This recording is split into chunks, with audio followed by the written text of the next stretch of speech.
During this time of the year, people will donate food and money to local food shelters and churches to help Guam's homeless and families who are in need.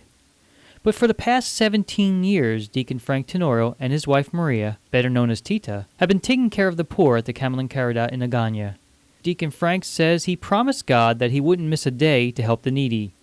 He made good of his promise until Super Typhoon Pangsangwa hit Guam on December 8th of 2002 and destroyed his facility. Deacon Frank says the storm forced him to miss 2 days. Right after that, I tried my best to ask people to help me put up a temporary place where they can eat. So we had that for 6 years until this is built about 2 years ago when they demolished that to put this new building.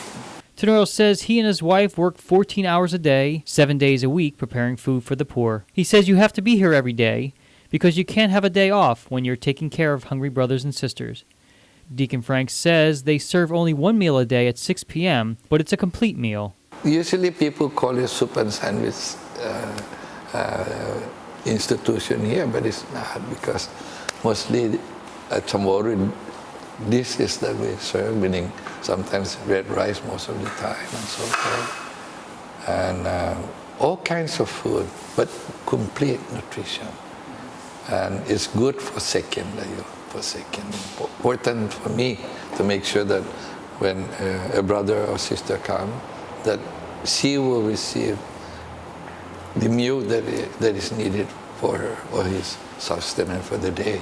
Every day after a person eats their dinner, they will receive a care pack of canned food and water that will sustain them throughout the following day. He says when helping people, it's very important never to give a person leftovers from the kitchen or perishable foods. What happens if they eat 10 hours down the road?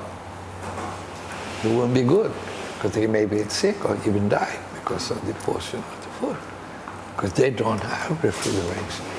So that is the treatment that we must adhere to, that will never give them cooked food. Once the Kamalen receives non-perishable foods, the Tenorios immediately check the expiration date. The deacon says he doesn't want to give expired food to a person because it might make an individual sick. Deacon Frank often gets the opportunity to talk to some of the people that visit Kamalen. He tells them that it's not the end of the world and never be content to be poor. And maybe you're down to the gutter, but you know that you're down to the gutter already.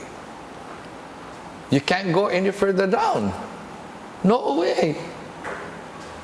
You're going to go up and grow.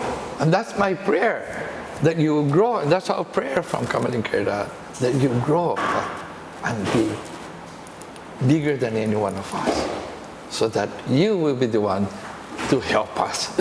Deacon Frank says they also accept clothes for the needy. He says if you would like to deliver non-perishable foods or clothes to the Kamalen, you can always call him at 472-4569. David Macaluso, PNC News.